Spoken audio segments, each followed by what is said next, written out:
(12월 25일) 성탄절 주일을 위한 말씀 나눔을 시작하겠습니다. 오늘은 요한복음 1장 1절부터 14절 말씀을 가지고 진가를 아는 사람들이라는 제목으로 말씀을 나누겠습니다. 2022년 마가교회 표어는 꾸준한 일상, 행동 강령은 주님과 그리고 모두와 함께하는 하루입니다. 2022년 기도문을 따라해 주시기 바랍니다. 우리에게 늘 신비로운 새로운 하루를 허락하시니 감사합니다. 우리가 만나는 모든 이들에게서 그리고 모든 것들에서 주님의 온기를 느끼게 하소서. 예수 이름으로 아멘. 요한복음 1장 1절부터 14절 말씀 읽어드리겠습니다. 태초에 말씀이 계시니라. 말씀이 하나님과 함께 계셨으니 이 말씀은 곧 하나님이시니라.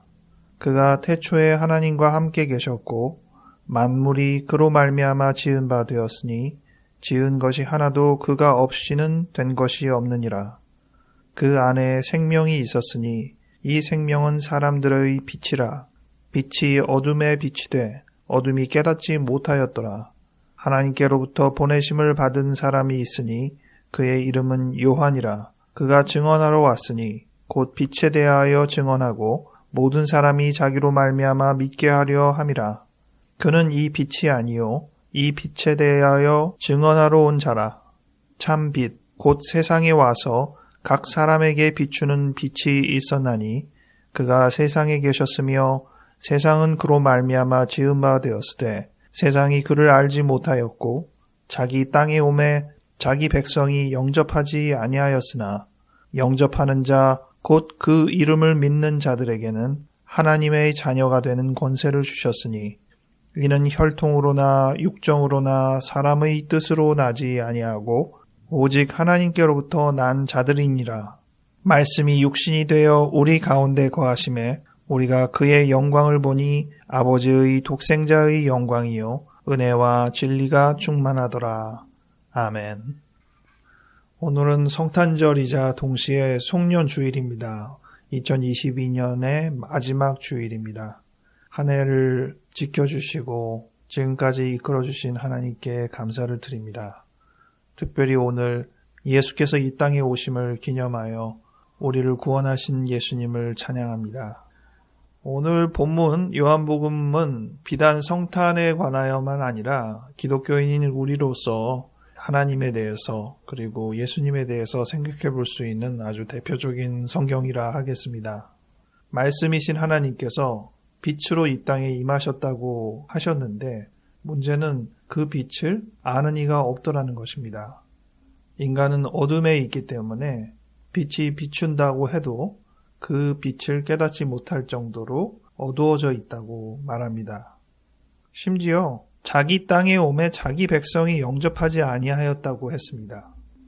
자기 백성이라 하면 당연히 주인을 알아봐야 되는 것 아닙니까? 그런데 주인도 못 알아본다는 거예요. 그것을 죄 많은 인간 탓으로 돌릴 수도 있지만 예수 그리스도께서 하나님의 면모를 보이지 않았기 때문이기도 합니다. 예수께서는 낮은 곳에 임하셔서 비천하게 태어나셨습니다. 그렇기 때문에 웬만한 사람은 그 진가를 알아볼 수가 없었던 것이죠. 그러나 예수의 진가가 완전히 감추어진 것은 아닙니다. 일부 사람들에게 예수님의 진가는 어김없이 발현되었습니다. 그것을 알아보는 이들, 즉 예수님을 만나고 예수님이 어떤 분인지를 알아본 이들은 예수님을 영접했습니다.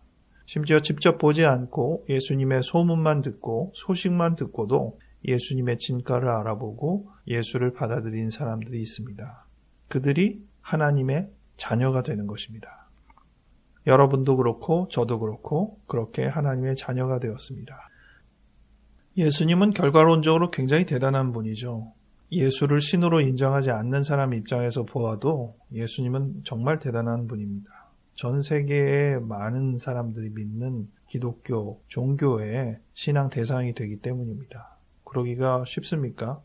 우리가 굉장히 잘 알려져 있는 유명한 예술 작품을 접한다고 해도 영향력이 그렇게까지 오래 갈 수는 없습니다. 또 그렇게 많은 대상에게 향할 수도 없고, 그런 것으로 비교해 볼 때 예수님의 삶이 얼마나 큰 영향력을 발휘했는지, 얼마나 많은 사람들을 변화시켰는지를 짐작하기 어려울 정도입니다. 그러나 결과론적으로 그렇지 예수님의 원래 삶이 그렇게 화려하거나 눈에 띄는 부분이었나 라고 생각해 보면 또 의문이 갑니다. 물론 당시에도 5,000명과 6,000명을 먹일 정도로 많은 군중이 예수님을 따랐던 것을 알고 있습니다. 하지만 그것으로 끝난 건 아니죠. 오히려 그것 때문에 더 미움을 받아 사형을 당한 것이나 다름없었으니까요. 진가를 알아보는 정도가 아니라 오히려 방해가 된다고 생각해서 없애야 한다고 생각할 정도의 대상이기도 했다는 것입니다. 이렇듯 극과 극이 나뉘어진 상태에서 우리도 예수님을 만나고 예수님의 소식을 듣습니다. 우리도 좌우간에 결정을 하게 되는데 우리는 어떻게 해서 예수님을 선택하게 되었을까? 어떻게 예수님의 진가를 알아보게 되었을까? 생각해보면 은혜라 아니할 수 없습니다. 성령께서 우리의 마음에 내려주신 큰 은혜는 바로 예수님을 알아보는 것이거든요. 그것은 아무에게나 허용된 것이 아닙니다. 그러므로 우리가 예수님을 알아보았다는 사실, 기적과도 같은 일입니다. 예수님이 물론 놀라운 분이기도 하지만 예수를 알아본 사람들이 하나씩 모인다는 사실이, 그래서 그들이 교회가 된다는 사실이 또한 놀라운 일이라 하겠습니다. 우리 모두는 서로 연결되어 예수께서 이 땅을 직접 살아가는 것인 양 많은 일들을 수행하게 됩니다. 예수의 삶이 얼마나 강렬하고 얼마나 오랫동안 영향을 미칠 수 있는지 잘 알아보게 되는 대목입니다. 진가를 알아본 어떤 시각을 잘 드러내는 성경 구절은 마태복음 13장 44절에 있는 이야기라 하겠습니다. 천국은 마치 밭에 감추인 보화와 같으니 사람이 이를 발견한 후 숨겨두고 기뻐하며 돌아가서 자기의 소유를 다 팔아 그 밭을 사느니라. 밭으로 보기에는 그렇게 크게 투자할 일이 아닌 것처럼 보이지만 그 밭의 진가는 그 밑에 숨겨져 있는 보화에 있었습니다. 그래서 그는 보통 사람들이 생각하기 어려울 정도로 큰 투자를 한 것이나 다름없습니다. 어떻게 보면 참 애틋한 비유입니다. 어떤 토지가 있는데 그 토지의 진가를 알아보았다고 칩시다. 지금처럼 그 밑에 보화가 있지는 않는다고 쳐도 다른 사람들이 알아보기에 평가절하되어 있지만 정말 이것은 값어치가 있다고 그 진가를 알아보는 사람이 있다고 칩시다. 당연히 그것을 사겠죠. 그런데 자기 소유를 다 팔아 사지는 않을 겁니다. 여기서 이 사람이 원래 갖고 있는 경제력을 드러내게 되는 것이죠. 요즘 영끌이라고 보통 말하는 대로 자기의 것을 다 끌어당겨, 대출도 최대한 끌어당겨 그 토지를 샀다고 치면 잘 되면 좋지만 조금이라도 삐끗 잘못하면 그것 때문에 완전히 망할 수도 있는 꼴이 됩니다. 지금 그런 것과 비슷하게 예수님께서는 천국의 비유를 말씀하셨다는 것이죠. 이걸 듣는 회중이 어떤 경제적인 여건에 있는지도 좀 짐작하게 됩니다.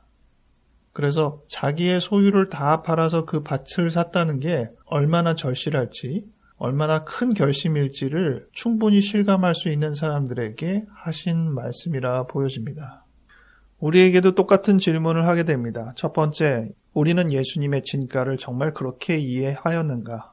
예수께서는 말씀하셨습니다. 나는 길이요, 진리요, 생명이다. 우리가 그것을 인정하여 예수님의 진가를 우리가 알아보고 있는가?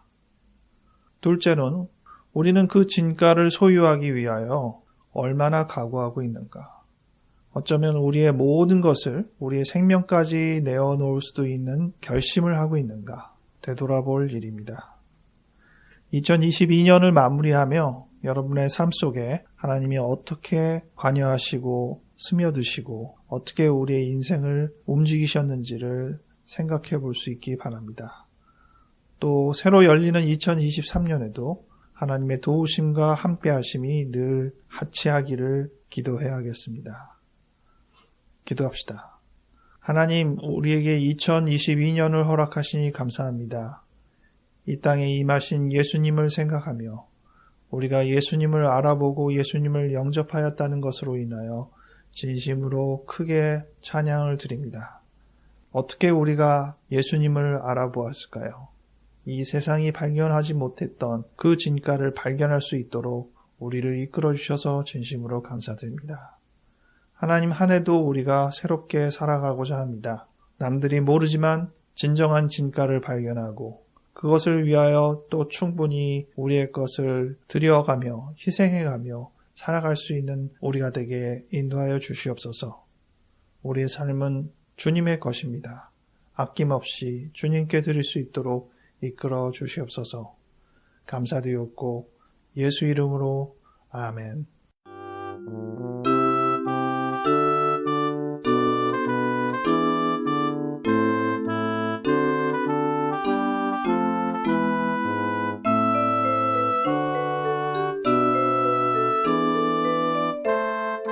보통의 경우라면 다음 주 새해를 맞으면서 새해 표나 여러 가지들을 정하고 알려드릴 텐데 이번에는 조금 시간을 두겠습니다. 제가 2023년에는 천성교회에서 매달 한 번씩 설교를 하게 되었습니다. 미국의 겨자씨 교회 말씀을 지금 올리는 것처럼 천성교회 말씀도 올리고 가능하면 또 다른 교회들도 연계를 해서 이 플랫폼 안에서 여러 교회들이 같이 협력하고 연합하는 모습을 보였으면 합니다. 2023년에 마가교회 진행을 위해서 기도해 주시고 지켜봐 주시기 바랍니다. 감사합니다.